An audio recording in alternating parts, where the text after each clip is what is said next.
I mean, where do we even effing begin? I mean, I don't even know where to start at. Just to catch everybody up, the Dallas Mavericks have traded Luka to the Los Angeles Lakers for Anthony Davis. That's essentially the deal. There are other components to it. I can read that to you really briefly. It is they also traded Max Kleber and Markieff Morris there. Anthony Davis, Max Christie, a 2029 first round pick is going to Dallas, and apparently Utah's in the deal.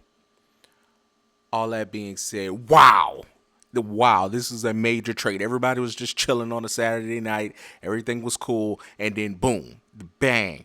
Everyone saw LeBron's triple double against the New York Knicks in Madison Square Garden by himself. He took Bronny up there to New York, got the win, got a triple double. Seems to be like they were sending a message there.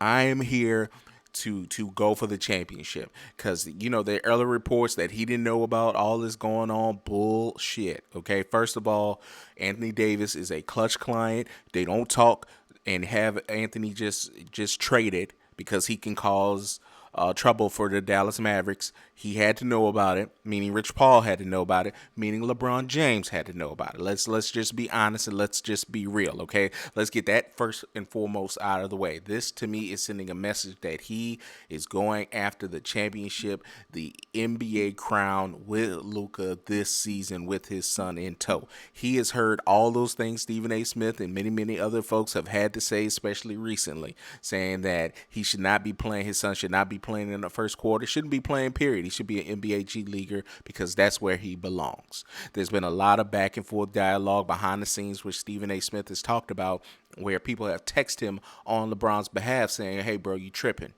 So he said, okay, cool. We're going to pull this off. Now, according to Shams, who broke the story, the Dallas Mavericks approached Los Angeles Lakers about this deal some time back. However, that many was that a week? Was that 2 weeks, months? I don't know. But I do know that these type of deals take time to build, okay? These are major contracts with major superstars of each other's franchises, meaning everybody had to have the sign off and knowing what's going on. But let's just talk about this right now. Where do they go now? Each team, because the NBA and many of their athletes have responded. They can't believe it. You look at this. Jalen Brunson saying this has to be April Fools, and Tyler Hero can't believe in it, and Alex Caruso and Tyron Maxey is like, what? And Joel Embiid's like, bro, I'm out here. Paul George can't even play. Now, I will say Dallas is going to have to understand that Anthony Davis is a major player. They have a major team. It's hard to know who actually won this trade for right now. For right now, but I think in the long run, I think the Lakers win this trade. But in the right now, this year, I can't say that for certain. Dallas has a squad. They have Kyrie Irving, they have Klay Thompson, they have Anthony Davis, and they have a true center with Gafford. He is a will big. He's quite all right getting the putbacks, the runs, the rebound and the block shots, all that stuff that lets Anthony Davis roam.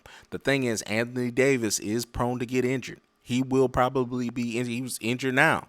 Now, a lot of people are questioning whether he's actually is injured because of what happened. But with that being said, he does have injuries in his career where he may not be available in the playoffs. But if he's healthy with a Kyrie, a Klay Thompson, and Anthony Davis, that is an unleashment of offensive boards, offensive weaponry, threes, two on twos, man, like that's how they can play. They can Most of the NBA championships that have happened have occurred when it's not the typical, Golden State Warriors, it's not the typical whatever. It's the two-man game where we have two players in the best in the world that are better than whoever you got out there. Point blank, period. So again, who won the trade this year? That is a crazy squad. But let's look at the Lakers. They have Luka Doncic, they have LeBron James, they have Austin Reeves, Dorian Finney-Smith, and Jackson Hayes. Don't get me wrong. I think the Lakers can really, really compete at a high level with Luka and LeBron by themselves. Now, how they fit is another question I'm going to answer in a little bit. But for here, they're not. They're really top heavy on their starting five, on their projected starting five. How can they do that in the playoffs and push forward? I don't know, because if they could take LeBron out of the game, can they take Luka out of the game? Or can they? Let me back up. The way people have beat Luka in the past, they've just let him take all the shots knowing, hey, he's going to make 40, he's going to make 50 points, but he can't make anybody else better. That's how they beat Luka. So if you could take LeBron out of the game and just let Luka shoot, yeah, they're going to run into trouble in the playoffs. And the big part of it is Dallas is in the Western Conference, all right? So it's not like he's going to the Eastern Conference where they don't necessarily play him all the time or play him in the playoffs. Everyone in the West has played Luka. They know how he likes to play. They know how he approaches the game. They know what he does on a day-to-day basis, essentially, because they have scouts that play Dallas and have seen a lot of film on him. So they're not going to be afraid of him because they have familiarity with him. Same thing with Anthony Davis, but more so with Luka because he's going to be the focal point. How does LeBron and Luka fit? That's going to be the biggest question. They are both ball-dominant franchise players. LeBron needs the ball. He needs to bring the ball up. Luka needs the ball. He needs to bring the ball up, especially facilitating the offense in the half court. By the way, this really takes away the full court stuff. Luka is notorious at not necessarily being in the best of shape. Maybe that's what spurred this going. But he's not going to be running the floor like an Anthony Davis. He's once he gets tired, he's one of those walk it up at our own pace kind of things. He's very similar to James Harden in that respect. Big James Harden. Now, I think James is a little skinnier right now, but I think that's how they like to play. So I'm kind of curious how that goes. How will that work? Will LeBron just take a staggered, let Luka have the ball, and then when they start doing subs, he'll take over? Either way, it's going to be really, really potent. They're going to be able to facilitate, but will they be able to win?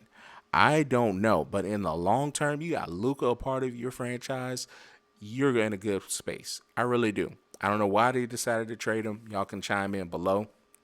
But I think the winners in the short term are the Dallas Mavericks for sure. You look at their starting five. I got them up here right now. I think right now they are more set to win than the Los Angeles Lakers. But the Lakers could still make another trade. But in the long run, you got Luka tied up to the franchise. That's a great start. Y'all let me know what y'all think in the comments below. Heritage Sports.